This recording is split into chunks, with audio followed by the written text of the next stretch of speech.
Hello friends, आप लोग कैसे हैं? उम्मीद करते हैं आप लोग ठीक होंगे, आप लोग हेल्दी होंगे। आज एक क्वेश्चन है कि कोकोपीट क्या होता है। तो कोकोपीट ये होता है कि जो नारियल होता है, जो कोकोनट होता है, जो उसका फ्रूट होता है, उसके ऊपर जो फाइबर चढ़ा हुआ होता है, उस फाइबर को निकाला जाता है फाइबर मैट्रेस वगैरह बनाने के लिए, उसको रोप वगैरह बनाने के लिए। तो उसके अंदर जो बाई प्रोडक्ट बचता है, मतलब उसके जो चूरे जैसा वो बचता है, बुरादे जैसा, वही कोकोपीट होता है। एक्चुअली अब ये गार्डनिंग के लिए बहुत यूज़ किया जाता है, लेकिन एक टाइम में इसको कभी यूज़ नहीं किया जाता था। और जब यूज़ नहीं किया जाता था तब ये होता था कि लोग जो कोकोनट होता था और कोकोनट के ऊपर की जो कवरिंग होती थी, जो फाइबर होता था, उस फाइबर को निकालने के लिए ये करते थे कि कोकोनट अंदर जो फ्रूट होता है उसको निकाल लिया और बाहर जो कुछ भी उसकी कवरिंग बची, जो फाइबर बचा, उसको वाटर में डाल देते थे सड़ने के लिए। मतलब उसको वाटर में इसलिए डाल देते थे कि वो फाइबर जो है वो बाहर निकल आए उससे।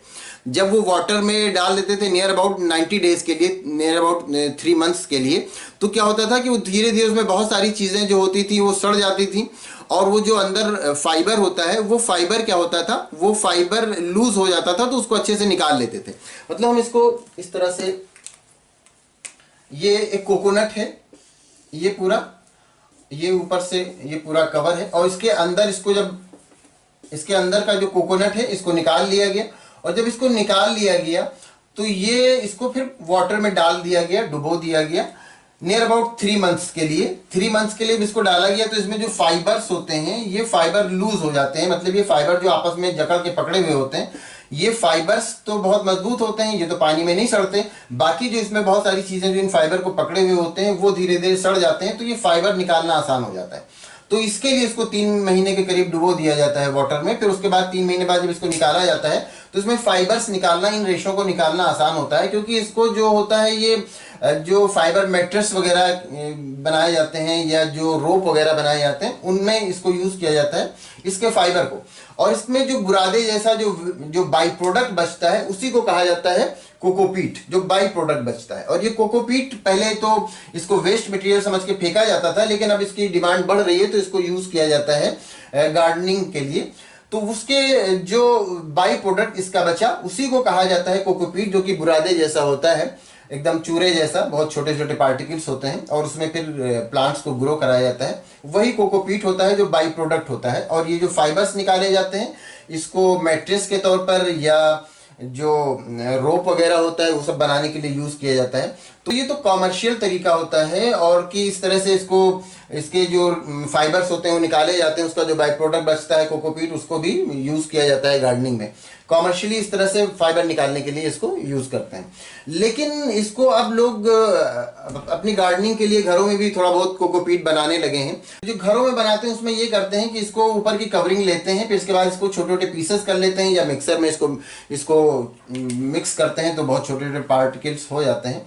फिर उसको यूज करते हैं कोकोपीट के तौर पर, और वो कोकोपीट होता है उसमें छोटे छोटे पार्टिकल होते हैं, लेकिन उसमें ये फाइबर्स भी शामिल हो जाते हैं। तो वो जो कोकोपीट होता है वो गार्डनिंग के लिए यूज करते हैं घरों में। वो कॉमर्शियल लेवल पे इस तरह से नहीं किया जाता, लेकिन वो उसको यूज करते हैं घरों में। तो उसमें ये होता है कि उसको डायरेक्ट इस तरह से नहीं यूज करना चाहिए, क्योंकि उसको डायरेक्ट अगर सीधे सीधे उसमें प्लांट लगा देंगे तो ये होता है कि उसमें जो कोकोपीट निकला या इसमें जो फाइबर्स निकले उसमें सोडियम क्लोराइड का लेवल काफी ज्यादा होता है। तो जब सोडियम क्लोराइड साल्ट का लेवल काफी ज्यादा होगा तो फिर उससे ये होता है कि जो छोटे प्लांट हैं हो सकता है वो ग्रो ना कर पाए, या हो सकता है उनकी रूट खराब हो जाए।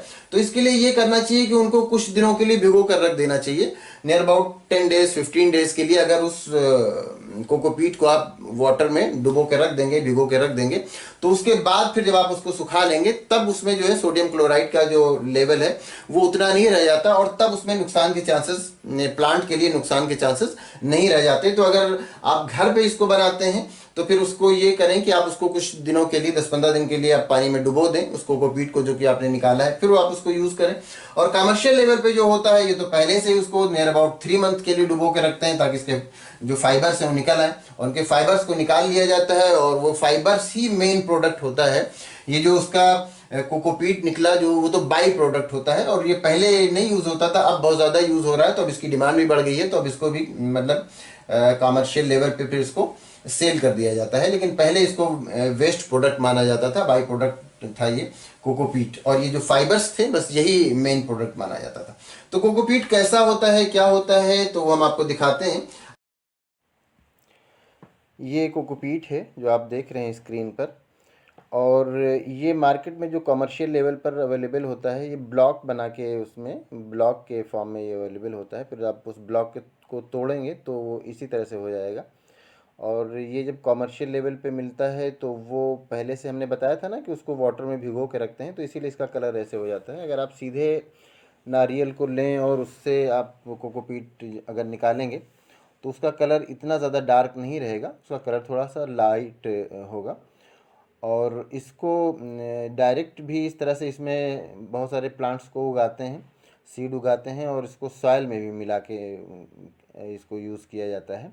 दोनों तरह से यूज़ किया जाता है। अब ये फ्लावर पॉट में आप इसको देख रहे हैं, इसमें वाटर जब मिलाएंगे तो ये फिर जब ये फूलेगा, वाटर को ये एब्जॉर्ब करेगा तो ये बढ़ जाएगा, फिर ये ऊपर तक आ जाएगा।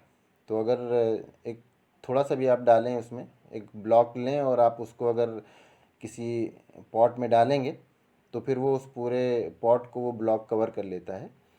तो ये बस यही कोकोपीट होता है। और इसमें वाटर होल्डिंग कैपेसिटी ज़्यादा होती है, मतलब ये वाटर को अपने में रोक के रख सकता है। और ये रूट के लिए, ग्रो करने के लिए अच्छा भी होता है, क्योंकि इसमें जो है रूट बहुत ज़्यादा उसको एयर भी मिला करती है। तो इसलिए इसमें बहुत सारे जो छोटे छोटे प्लांट्स होते हैं उगाए जाते हैं, और बहुत सारे सीड उगाए जाते हैं, फिर उसके बाद उनको अलग कहीं प्लांट कर दिया जाता है। तो ये गार्डनिंग के लिए या इस तरह से प्लांट उगाने के लिए ये कोकोपीट अब काफ़ी यूज़ किया जाता है। ये फूल करके ऊपर आ जाता है और ये बढ़ जाता है।